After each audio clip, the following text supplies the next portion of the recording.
अस्सलाम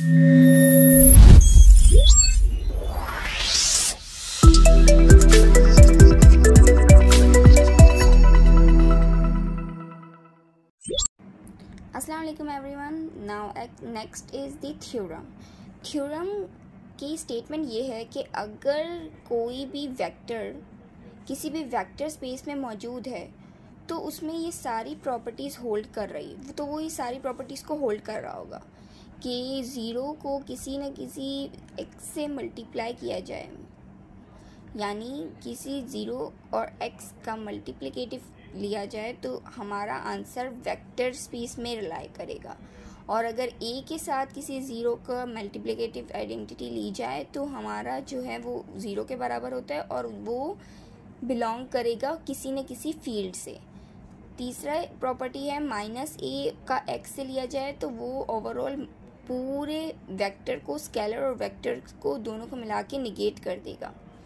और ए minus B, अच्छा ये जो ए और बी हमने यूज़ कर रहे हैं ये जो है ये हमारे स्केलर्स हैं, और whereas on the other hand x जो है हमारे वेक्टर्स हैं। अगर हम किसी दो स्केलर्स को माइनस करके उस वेक्टर के साथ मल्टीप्लाई करेंगे तो वो सेपरेटली मल्टीप्लाई होके माइनस होगा इसके साथ। अच्छा, इन सब प्रॉपर्टीज़ को प्रूव करने जाएं तो ये कुछ तरीके हैं प्रूव करने के। पहली प्रॉपर्टी को अगर प्रूव करेंगे तो ज़ीरो डॉट एक्स किसके बराबर होता है, ज़ीरो के। हमें इसे ज़ीरो के बराबर लाना है। अब अगर इसको देखें तो हम इन दो टर्म्स में इसे ब्रेक कर सकते हैं। ज़ीरो प्लस ज़ीरो, अगर हम इसे इनडायरेक्टली यहाँ इस कन्वर्ट करें तो एट द एंड हमारा आंसर ज़ीरो डॉट एक्स ही आ रहा है। बट हम इसे ब्रेक इसलिए करें क्योंकि हमें सॉल्यूशन चाहिए, तो हमने ऐसे ही एज इट इज़ इसे ब्रेक कर दिया। Zero plus zero is equals to x. अब इसे जैसे कि हमने दूसरी प्रॉपर्टी में देखा था कि जब भी दो स्केलर जो दो नंबर्स का मल्टीप्लाई करोगे किसी भी वेक्टर से तो वो सेपरेट हो जाएगा। तो हम इस तरीके से मल्टीप्लाई करेंगे इसे, zero dot x plus zero dot x हो जाएगा। अब यहाँ पे देखें तो zero dot x plus zero is equals to zero dot x plus zero dot x. अब यहाँ पे अगर देखें तो इक्वल से पहले और ये वाला ज़ीरो डॉट एक्स ये दोनों कट जाएंगे तो यहाँ पे क्या बचेगा, सिर्फ ज़ीरो बचेगा। ये ज़ीरो हो गया और यहाँ पे क्या बचेगा, ज़ीरो डॉट एक्स। तो ज़ीरो डॉट एक्स ज़ीरो के बराबर हो गया।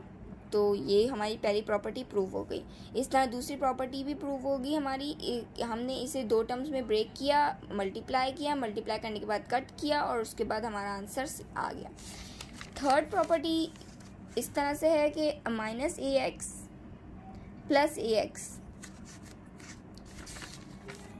क्या थी हमारी फर्स्ट प्रॉपर्टी, माइनस ए को एक्स से मल्टीप्लाई करना है। थर्ड प्रॉपर्टी हमारी ये थी, तो हम माइनस ए को एक्स से मल्टीप्लाई कर रहे हैं। अब हम क्या कर रहे हैं, हम इस पूरी इक्वेशन को उठाकर यहाँ लेकर आ रहे हैं। तो यहाँ पे देखें तो हमारा ये माइनस ए एक्स था, जो नॉर्मली हमारा यहाँ पे जो माइनस ए एक्स था वो एज इट इज़ वहाँ पे चला गया, पर ये जो माइनस ए एक्स है वो यहाँ पे आके प्लस ए एक्स हो जाएगा। तो ये जो प्लस ए एक्स है वो वहाँ से यहाँ पर आके प्लस ए एक्स हुआ है। अब अगर इसको मैं सेपरेट करूँ तो माइनस यहाँ पे इन दोनों में कॉमन क्या है, ए कॉमन है। तो हमने इन दोनों में एक्स कॉमन है तो हमने एक्स कॉमन ले लिया और ए को सेपरेट कर दिया।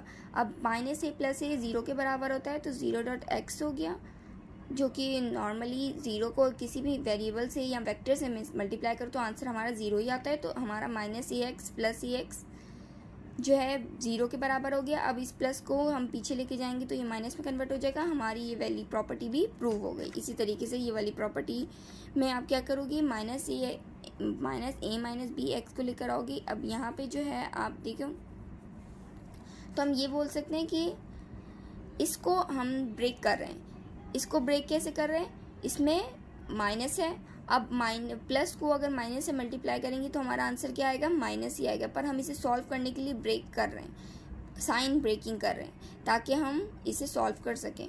तो हमने प्लस लिया और अंदर माइनस बी ले लिया। अब इसको अगर मल्टीप्लाई करेंगे तो हमारा आंसर ए माइनस बी ही आएगा। हमने किया तो फिर उसके बाद हमारा आंसर आ गया a x plus minus b x. अब इसे मल्टीप्लाई करेंगे तो हमारा ax माइनस bx, ये हमारा थर्ड प्रॉपर्टी भी प्रूव हो गई।